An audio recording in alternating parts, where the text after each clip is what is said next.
حضرت معروف کرخی رحمہ اللہ تعالی بہت بڑے اللہ کے ولی ہیں، وہ فرمایا کرتے تھے ارے انسان اخلص تخلص، مخلص بن جا تو بچ جائے گا، یعنی اللہ کا سچا عاشق بن جا، تخلص تو بچ جائے گا، دنیا میں بھی بچ جائے گا، آخرت میں بھی بچ جائے گا۔ اللہ سبحانہ و تعالی کی بے شمار نعمتوں میں سے ایک سب سے بڑی نعمت یہ زبان بھی ہے۔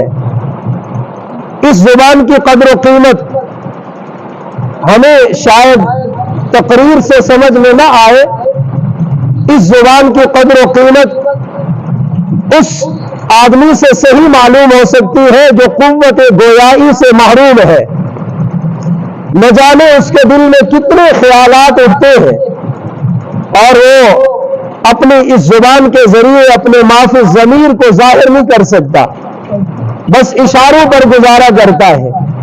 ہمیں اللہ سبحانہ و تعالی نے بن مانگے یہ زبان والی نعمت عطا فرمائی ہے۔ اس پر ایک تو انسان کو اللہ کا شکر ادا کرتے ہوئے الحمدللہ کہنا چاہیے، اور دوسرا انسان کو ہر وقت یہ سوچتے رہنا چاہیے کہ کہیں میں اللہ کی اس نعمت یعنی زبان کو غلط استعمال تو نہیں کر رہا ہوں۔ چنانچہ ایک روایت میں آتا ہے کہ ایک آدمی اگر 60 سال عبادت کرے، ایک آدمی 60 سال عبادت کرے اور اس کے مقابلے میں دوسرا آدمی اپنی زبان کو صحیح استعمال کرے تو فرمایا 60 سال کی عبادت والے کے مقابلے میں اپنی زبان کو صحیح استعمال کرنے والا مقام اور مرتبے میں بہت بڑھ جائے گا، کیونکہ ہم لوگ عبادت کرتے ہیں اور عبادت کر کے ہم اپنی زبان کو غلط استعمال کر کے اپنے اس عبادت کے نور سے محروم ہو جاتے ہیں۔ حالانکہ نماز کا تو اثر یہ ہونا چاہیے کہ ہمارے دل و دماغ میں نور آئے، تلاوت قرآن مجید کا اثر یہ ہونا چاہیے کہ نور آئے۔ نور یقیناً آتا ہے، لیکن جب انسان اس مسجد سے باہر قدم رکھتے ہوئے اپنی زبان کو غلط استعمال کرتا ہے تو وہ آدمی اس نور عبادت سے محروم ہو جاتا ہے۔ اب ذرا آئیے قرآن مجید کا جب ہم مطالعہ کرتے ہیں اور رسول اللہ صلی اللہ علیہ وسلم کی احادیث پاک کا مطالعہ کرتے ہیں، اس سبق کو یاد کر کے جائیے کہ قرآن مجید اور احادیث نبویہ میں اس زبان کے 10 عیب بیان کیے گئے ہیں۔ 10 عیب جو انسان اس زبان کو غلط استعمال کرتا ہے، اور ان 10 کے 10 عیوبات سے اللہ نے بھی منع فرمایا ہے اور رسول اللہ صلی اللہ علیہ وسلم نے بھی منع فرمایا ہے۔ انسان کی زبان کے جو عیوبات ہیں، جو کمزوریاں ہیں، ان میں سب سے پہلا عیب جس سے قرآن و حدیث میں منع کیا گیا ہے وہ جھوٹ ہے۔ جھوٹ سے بہت زیادہ منع فرمایا گیا ہے۔ چنانچہ رسول اللہ صلی اللہ علیہ وسلم نے ارشاد فرمایا کہ منافق کی بہت ساری نشانیاں ہیں، ان میں سے ایک نشانی یہ ہے اذا حدث کذب، کہ جب وہ بات کرے گا تو وہ جھوٹ بولے گا۔ یہ زبان کے عیوبات میں سے سب سے پہلا عیب ہے، اور اسی سے رسول اللہ صلی اللہ علیہ وسلم نے منع فرمایا ہے کہ حضور صلی اللہ علیہ وسلم نے فرمایا مومن سب کچھ ہو سکتا ہے، مومن میں ہر عیب پایا جا سکتا ہے، لیکن مومن جھوٹا نہیں ہو سکتا۔ ہمارے ہاں جگہ جگہ جھوٹ بولا جاتا ہے، اور جو جتنا چالاکی اور عیاری سے جھوٹ جتنا جلدی اور خوبصورت انداز میں بول لیتا ہے اس کو کہا جاتا ہے کہ یہ بہت ہوشیار ہے، حالانکہ یہ ہوشیار نہیں ہے، اس نے جھوٹ بول کر اپنے کاروبار میں اگر جھوٹ بولا ہے تو اس سے برکت کو ختم کر لیا ہے، اگر معاملات میں جھوٹ بولا ہے تو یہ اللہ کی نصرت اور رحمت سے محروم ہو گیا ہے۔ بھلے جھوٹ بول کر یہ ظاہری طور پر کروڑوں کا فائدہ اٹھا لے، غلط بیانی کر کے جھوٹ بول کر یہ بھلے جتنا مرضی اپنے آپ کو عیار اور مکار کہہ لے، یاد رکھنا یہ انسان اپنی زندگی میں اللہ کی نصرت سے محروم رہے گا۔ تو زبان کا سب سے پہلا عیب یہ جھوٹ ہے، اس سے حضور صلی اللہ علیہ وسلم نے بھی اور قرآن کریم میں بھی اس سے منع کیا گیا ہے۔ اور دوسرا عیب زبان کا وہ ہے غیبت۔ غیبت کا معنی یہ ہے کہ کسی نے کوئی عیب دیکھ لیا، کسی نے کوئی کمزوری دیکھ لی، اس کی غیر موجودگی میں اس میں پائے جانے والے اس عیب کو موضوع مجلس بنانا، لوگوں کے سامنے اس کا تذکرہ کرنا، اس کو غیبت کہا جاتا ہے۔ تو زبان کا دوسرا عیب وہ غیبت ہے کہ کسی کی غیر موجودگی میں اس میں وہ عیب بیان کرنے جو واقعی اس میں پایا جاتا ہے، اس کو بیٹھ کر کے نقل کرنا۔ اور یہ ایک بزرگوں کی بات نقل کر رہا ہوں، اس کو دل پہ رکھنا۔ جو آدمی ہر وقت ہر کسی کی غیبت کرتا ہے، ہر وقت اور ہر کسی کی اور ہر جگہ، جب بھی بیٹھو کبھی کسی کی غیبت کر رہا ہے، کبھی کسی کی غیبت کر رہا ہے، کبھی کسی کی غیبت کر رہا ہے، جو آدمی آپ کے سامنے ہر وقت کسی نہ کسی کی غیبت کرتا رہتا ہے، یاد رکھنا جب آپ نہیں ہوتے تو وہ آپ کی بھی غیبت کرے گا۔ یہ ہو ہی نہیں سکتا کہ آپ آسمان سے اترے ہیں، وہ بیٹھ کر کے آپ کو غیبت سنا رہا ہے، اور غیبت سنا سنا کے آپ کہہ رہے ہیں آج اس نے فلاں کا رگڑا لگایا، آج فلاں مجلس میں لوگوں کی عادت ہوتی ہے۔ اور یاد رکھنا رسول اللہ صلی اللہ علیہ وسلم کے زمانہ میں چیزوں کی حقیقتیں کھولی گئی ہیں، حضور کو ایک ایک چیز کی حقیقت دکھلائی گئی۔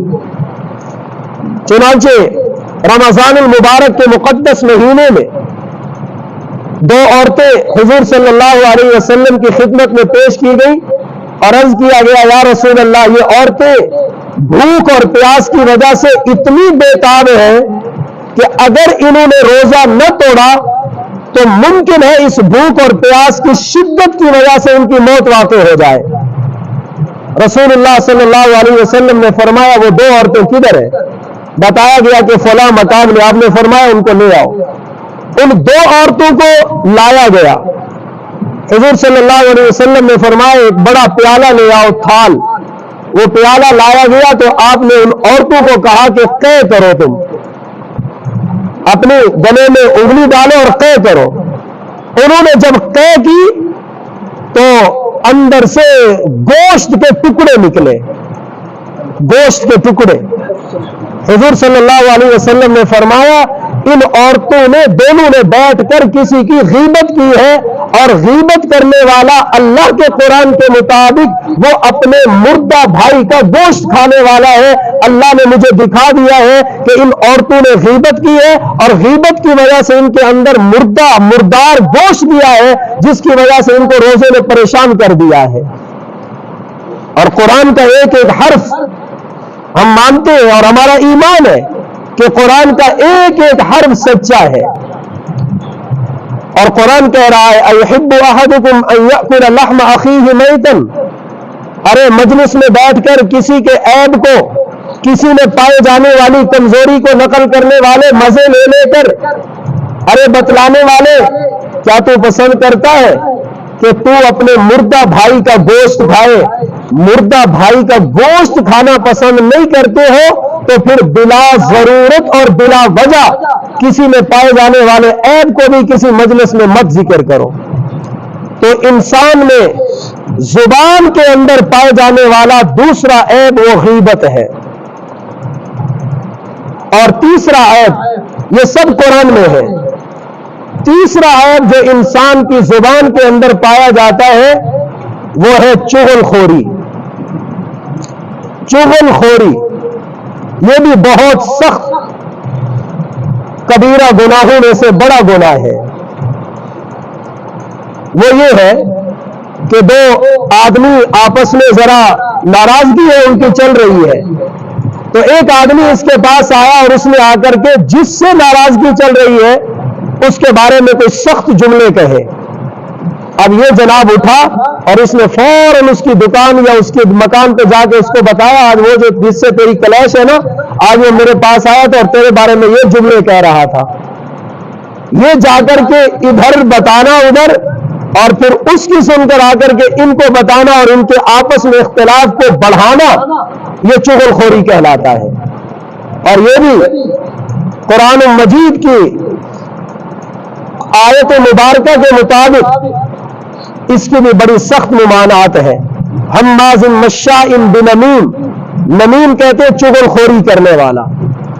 یاد رکھنا، شریعت کے مزاج کو سمجھ کر زندگی گزارنا دراصل یہ اصل کمال ہے۔ شریعت ہر جگہ یہ کہتی ہے سچ بولو سچ بولو سچ بولو، لیکن جب آ جائے یہ بات کہ اس نے آ کر کے آپ کے سامنے کسی کے بارے میں سخت باتیں کہی ہے، تو اب شریعت کہتی ہے سچ نہ بولو، اب جھوٹ بولو جھوٹ بولو جھوٹ بولو۔ اس کو جا کر کے کہو یار وہ آیا تھا، وہ تو تیرے بارے میں اچھی باتیں کہہ رہا تھا، وہ کہہ رہے تھے کوئی بات نہیں، ہماری تھوڑی بہت اختلاف ہے لیکن میرا بھائی ہے، میرا اس سے بڑا بیرونی تعلق ہے۔ شریعت یہاں کہتی ہے تو یہ جھوٹ بول دے، اللہ تجھے اس جھوٹ بولنے پر اجر اور ثواب عطا کریں گے۔ اور اگر تم نے جا کے سچ بول دیا اور اس کو جا کے بتایا جس کی وجہ سے ان کا اختلاف بڑھ گیا ہے، تیرا یہ سچ یہ اللہ کے ہاں مردود اور مبغوض ہے کہ تو نے دو مسلمانوں کی آپس میں اختلافات میں اضافہ کیا ہے۔ اصل بات یہ ہے کہ ہم نے مزاج شریعت کو سمجھا ہی نہیں ہے۔ معاملات میں آئیں گے تو جھوٹ پہ جھوٹ بولتے چلے جائیں گے، اور جب چغل خوری کی باری آئے گی تو میں جی کیسے غلط بیانی کر سکتا ہوں، میں تو سچ سچ جا کے بتاؤں گا تاکہ ان کا اختلاف اور بڑھے۔ یہ مزاج شریعت نہیں ہے۔ تو تیسرا عیب وہ چغل خوری ہے۔ اور انسان کی زبان میں پایا جانے والا چوتھا عیب وہ ہے تہمت۔ تہمت کو ہماری اردو زبان میں بہتان بھی کہا جاتا ہے اور عربی میں بھی بہتان کہا جاتا ہے۔ یہ ایسا لفظ ہے جو اردو اور عربی دونوں میں ایک ہی طرح استعمال ہوتا ہے، بہتان۔ بہتان کسے کہتے ہیں؟ بہتان کہتے ہیں کسی پر ایسا جھوٹ بول دینا جس کو سن کر وہ خود بھی حیران ہو جائے کہ یار یہ اس نے اتنا بڑا جھوٹ کیسے بول دیا ہے۔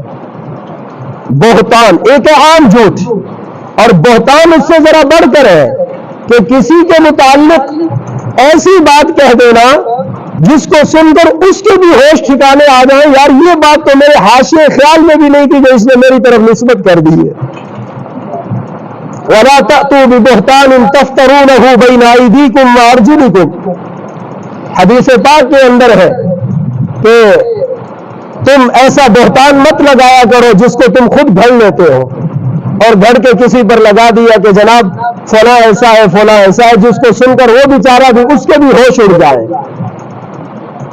یہ انسان کی زبان میں پایا جانے والا چوتھا عیب ہے جسے بہتان یا تہمت کہا جاتا ہے۔ ان کو ساتھ ساتھ یاد بھی کرتے جائیے۔ اور پانچواں عیب ہے تمسخر۔ یہ آج کل بہت چل رہا ہے۔ تمسخر کا معنی مجلس میں ہنسانے کے لیے ایک دوسرے کے ساتھ مذاق کرنا، جسے ہمارے معاشرے میں کہتے ہیں اٹیک بازی۔ کسی کے اوپر ایسی بات کر دینا جس کی وجہ سے ساری مجلس والے ہنسنے لگ گئے۔ اور یہ اللہ فرماتے ہیں جس کے ساتھ آپ نے مجلس میں مذاق اڑایا ہے، بھلے وہ خود بھی آپ کے ساتھ ہنستا رہا اور مجلس والے بھی ہنستے رہے، وہ فرماتے ہیں یہ ہو ہی نہیں سکتا کہ ان کے دلوں میں پیار آ جائے، بلکہ آہستہ آہستہ ان کے دلوں میں نفرت بڑھتی چلی جائے گی۔ ٹھیک ہے وہ مجلس میں ہنس لے گا، لوگ لطیفے سنا دیتے ہیں، ایک دوسرے پر فٹ کر دیتے ہیں۔ جی آج اس دور میں سب سے مظلوم طبقہ لطیفوں کے لیے یا مولوی ہے یا پٹھان ہے۔ ان کے لطیفے بہت سناتے ہیں. تو آپ جس کے ساتھ مذاق کریں گے بھلے وہ مجلس میں ہنستا رہے، یاد رکھنا دوسری جگہ مجلس میں وہ آپ سے دور جا کے بیٹھے گا کہ چھوڑو اس کے ساتھ میں بیٹھتے ہی نہیں ہوں، وہ پسند ہی نہیں کرے گا آپ کے ساتھ بیٹھنا. تو انسان کی زبان میں پایا جانے والا وہ 5واں عیب وہ تمسخر ہے. لا يسخر قوم من قوم عسى ان يكونوا خيرا منهم. کوئی قوم کسی قوم سے مذاق نہ کرے، کہیں ان کے ساتھ ایسے جملے نہ کسے کہ مجلس میں ٹھیک ہے سب نے ہنس تو لیا لیکن ایک مسلمان کے دل میں آپ کے خلاف نفرت آ گئی اور دوری آ گئی، اس ہنسنے ہنسانے کا کیا فائدہ. یاد رکھنا شریعت میں مزاح جائز ہے. مزاح کا معنی ایسی بات کر دینا جس سے مجلس والے ہنس لے لیکن کسی کی شخصیت پر حرف نہ آئے، کسی کی شخصیت پر حرف نہ آئے، اس کو مزاح کہتے ہیں. اور تمسخر کہتے ہیں جب کسی کی شخصیت پر وہ حملہ ہو اور اس کی شخصیت کو لوگ مذاق کا نشانہ بنائیں، یہ شرعاً ناجائز ہے. تو 10 میں سے 5 ہو گئے: جھوٹ، غیبت، چغل خوری، تہمت اور تمسخر.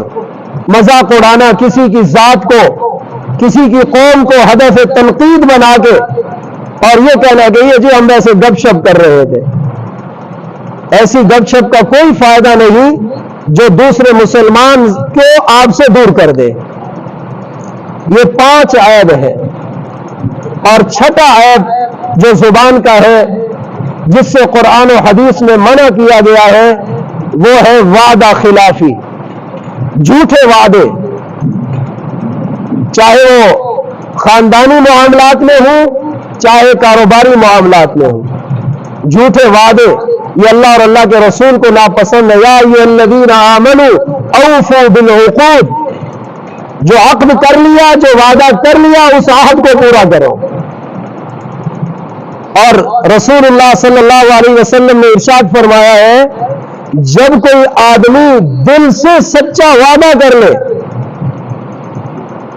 میں نے کسی کا قرض دینا ہے، اس سے دل کے نیت صاف کر کے نیت کر لے کہ میں اس فلاں تاریخ کو دوں گا، حضور صلی اللہ علیہ وسلم فرماتے ہیں اللہ پاک ایسے اسباب پیدا کر دیتے ہیں کہ وہ اس وعدے کو آسانی سے پورا کر لیتا ہے. اور جب نیت ہی نہیں ہوتی، نیت ہی اس کو دھوکہ دینا ہوتا ہے کہ چلو یہ وقت گزارو، تو فرمایا یہ آدمی کبھی بھی اپنا قرض ادا نہیں کر سکے گا. یہ جھوٹے وعدے یہ معاشرے میں آج کل بہت پھیل گئے ہیں. لوگ آ کے وعدے کر جاتے ہیں اپنے معاملات میں اور بعد میں اس کو سمجھتے ہی کچھ نہیں ہے، کہتے بس وعدہ تھا، رات گئی بات گئی، بس اس کی کوئی اہمیت ہی نہیں ہے. ورنہ ایک مسلمان جب ایک وعدہ کر لیتا ہے اس وعدے کو لازماً پورا کرتا ہے. اگر اس میں کچھ دیر سویر ہو بھی جائے تو اللہ معاف فرما دیتے ہیں. تو وہ وعدہ خلافی شرعاً ناپسندیدہ ہے جس میں یہ جان بوجھ کر کوتاہی کرے. اور اگر کچھ حالات ایسے بن گئے جس کی وجہ سے یہ وعدہ پورا نہیں کر سکا کچھ وقت کے لیے، تو وہ شرعی طور پر وہ معاف ہے، اس پر مواخذہ نہیں ہوگا. اور 7واں عیب زبان کا وہ ہے جھوٹی قسمیں کھانا. یہ بھی شریعت میں بہت ناپسندیدہ ہے، جھوٹی قسمیں کھا لینا. دیکھیے جھوٹی قسم کھانے والا شہادت الزور، قول الزور، جھوٹی قسم، جھوٹی بات، جھوٹی گواہی، یہ اللہ کو بہت ناپسند ہے. کیوں؟ اس لیے کہ قسم اٹھانے والا کس کا نام لیتا ہے؟ اللہ کا. اور یہ جب جھوٹی قسم اٹھا رہا ہے یہ دراصل اللہ کے نام کی توہین کر رہا ہے. اور اللہ کے نام کی توہین کرنے والا اس کا کیا بنے گا؟ اس کے تو ایمان کا بھی خطرہ ہے جو اللہ کے نام کی توہین کرتا ہے. جھوٹی قسمیں کھانا یہ بھی بہت ناپسندیدہ ہے. جگہ جگہ ہر بات پر قسمیں کھانا یہ بھی منافقین کی علامت ہے کہ وہ اپنی ہر بات پر جھوٹی قسمیں اٹھاتے ہیں. ورنہ مسلمان ایک صاف ستھری گفتگو کرتا ہے، بس بات اس نے کر دی، اس کو کیا ضرورت ہے جھوٹی قسمیں کھانے کی. تو یہ جھوٹی قسمیں کھانا یہ بھی اللہ اور اللہ کے رسول کے ہاں بہت ناپسندیدہ ہے۔ اور 8واں عیب وہ ہے کسی مسلمان کو دھوکہ دینا، یہ بھی بہت ناپسندیدہ عمل ہے۔ بلکہ قرآن کریم نے یہ منافقین کے متعلق لکھا ہے، یخادعون اللہ والذین آمنوا وما یخدعون الا انفسهم وما یشعرون، کہ یہ منافقین اللہ اور ایمان والوں کو دھوکہ دینے کی کوشش کرتے ہیں، حالانکہ ان کو معلوم ہونا چاہیے تم اللہ اور اللہ کے رسول کو دھوکہ نہیں دے رہے، اپنے آپ کو دھوکہ دے رہے ہو۔ دھوکہ دینے والا دراصل اپنے آپ کو دھوکہ دے رہا ہے، وہ یہ سمجھ کر کہ اس کو شاید پتہ نہیں چلتا، لیکن یہ نہیں سوچتا کہ کوئی ذات ایسی بھی تو ہے جسے پتہ چلتا ہے۔ محترم جماعت، ہمارے حضرات محدثین فرماتے ہیں رسول اللہ صلی اللہ علیہ وسلم کی ایک حدیث، صرف ایک حدیث، اس پر اگر یہ امت طے کر لے کہ ہم نے صرف اس حدیث پر عمل کرنا ہے تو قسم خدا کی معاشرے میں امن آ جائے گا اور اطمینان آ جائے گا اور سب کچھ ختم ہو جائے گا، اختلافات۔ ایک حدیث حضور صلی اللہ علیہ وسلم نے ارشاد فرمایا، لا یؤمن احدکم حتی یحب لاخیہ ما یحب لنفسہ، تم میں سے کوئی ایک کامل مؤمن نہیں ہو سکتا جب تک کہ اپنے بھائی کے لیے وہی پسند نہ کرے جو اپنے لیے پسند کرتا ہے۔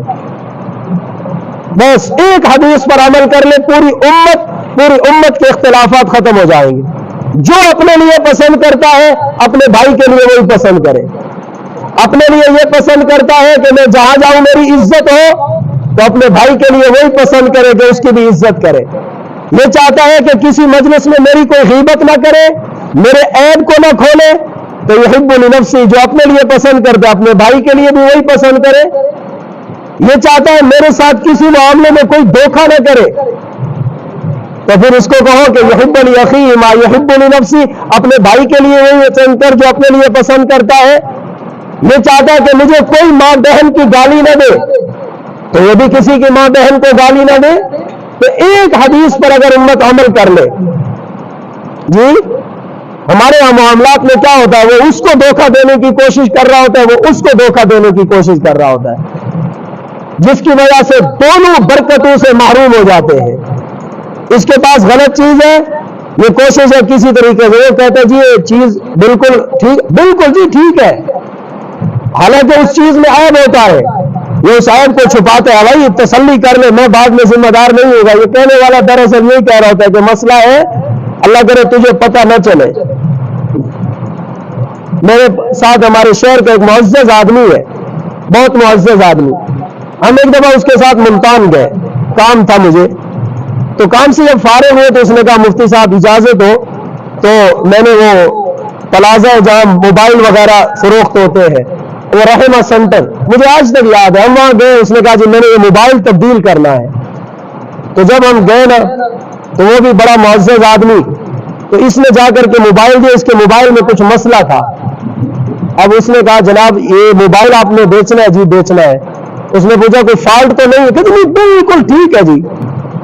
اس نے کہا دیکھ لے، آخر وہ بھی دکاندار ہوتے ہیں، تو اس نے جب ادھر ادھر سارا، دکاندار بھی تو ایک ایک چیز کو دیکھتے ہیں، وہ پتہ نہیں کس طریقے سے اس نے اس موبائل میں پایا جانے والا عیب اس نے معلوم کر لیا۔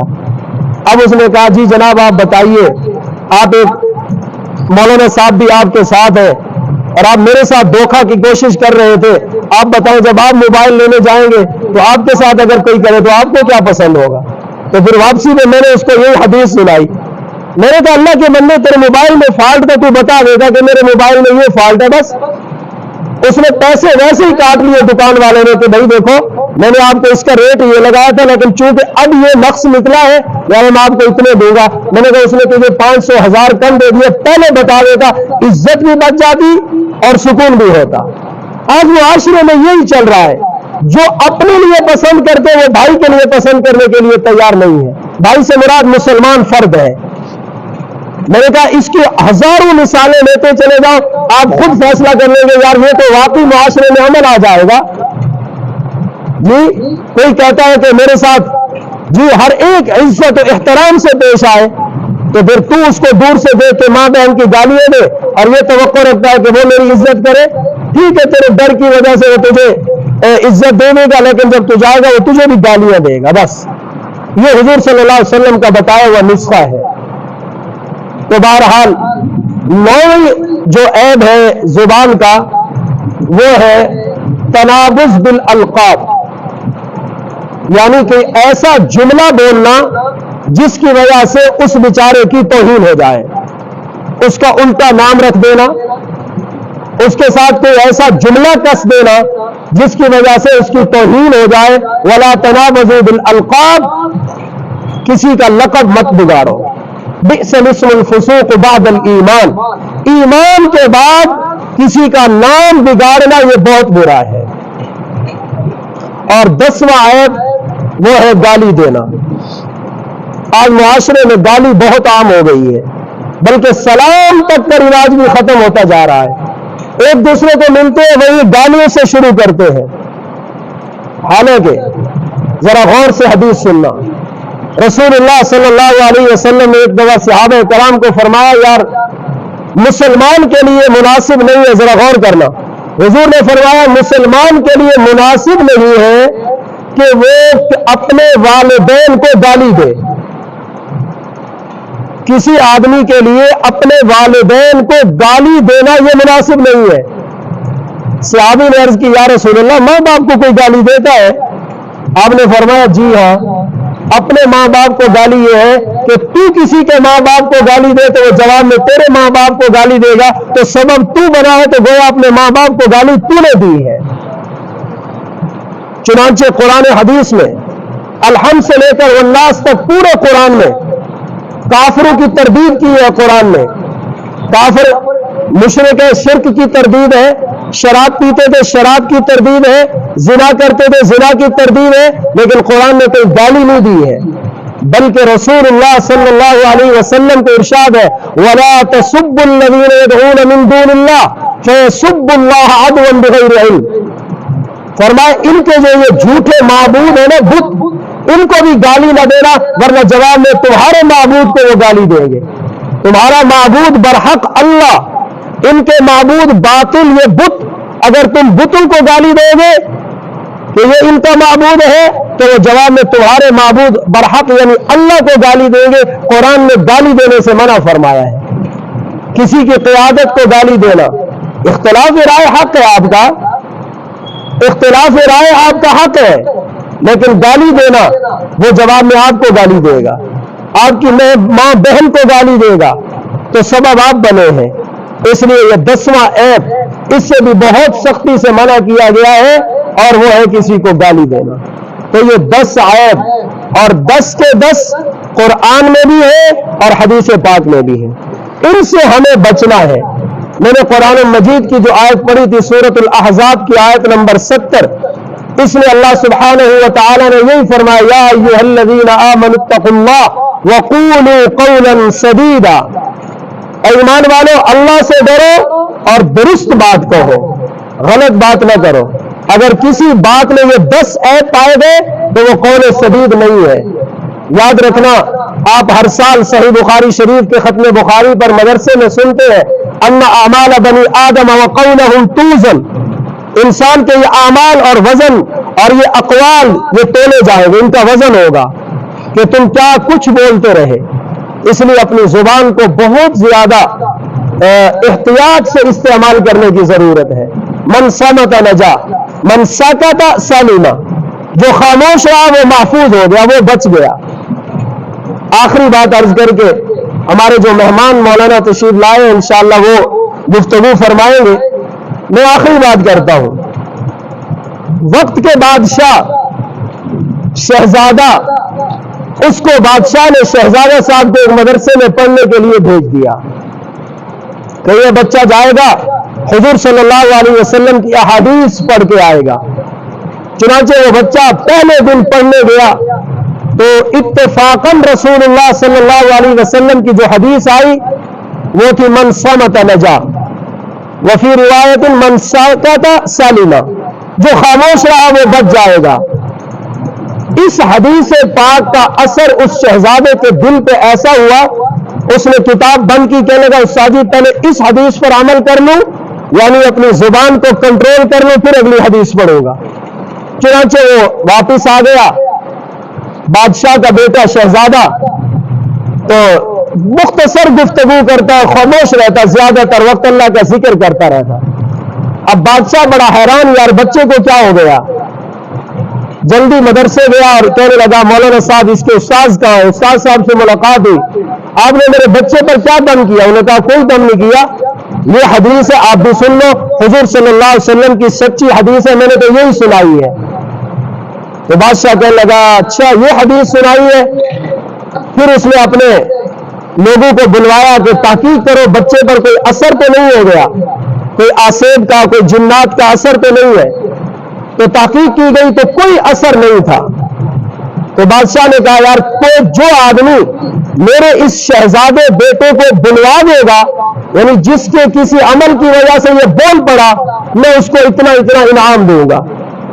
تو لوگوں نے بڑی کوششیں کی، تو یہ وزیر اور مشیر بے تدبیر جو ہوتے ہیں ان کے پاس کئی گر ہوتے ہیں، بادشاہ کے وزیر، انہوں نے کہا حضرت آپ اجازت دیں ہم اس شہزادے کو جنگل میں شکار کے لیے لے جاتے ہیں، وہاں یہ بھاگ دوڑ کرے گا، شکار کرے گا، تو شاید وہاں یہ بولنے لگ جائے۔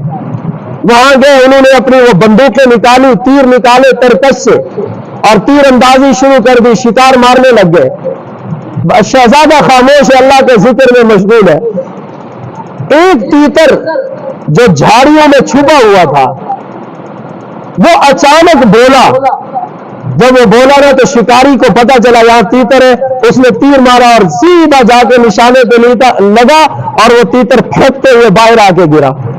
اب وہ شہزادہ بولا، اس نے کہا نہ بولتا تو بچ جاتا، نہ بولتا تو بچ جاتا، یہ بول پڑا اس لیے مارا گیا۔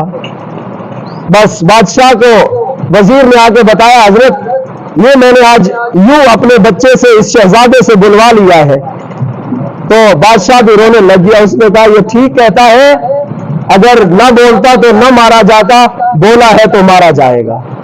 اس لیے یہ بے دریغ زبان کا استعمال جائز ناجائز کی فرق کیے بغیر، ہمارے ذکر ہم کرتے ہیں، تلاوت ہم کرتے ہیں، 5 وقتہ ہم نماز پڑھتے ہیں، الحمدللہ سب نمازی بیٹھے ہیں، نور کیوں نہیں آ رہا؟ نور اس لیے نہیں آتا کہ ہم باہر جا کر کے اپنی زبان کو غلط استعمال کرتے ہیں، اور زبان کو غلط استعمال کرنے سے ہماری نماز ہو گئی، فرض ادا ہو گیا، لیکن ہم نور سے محروم ہو جاتے ہیں۔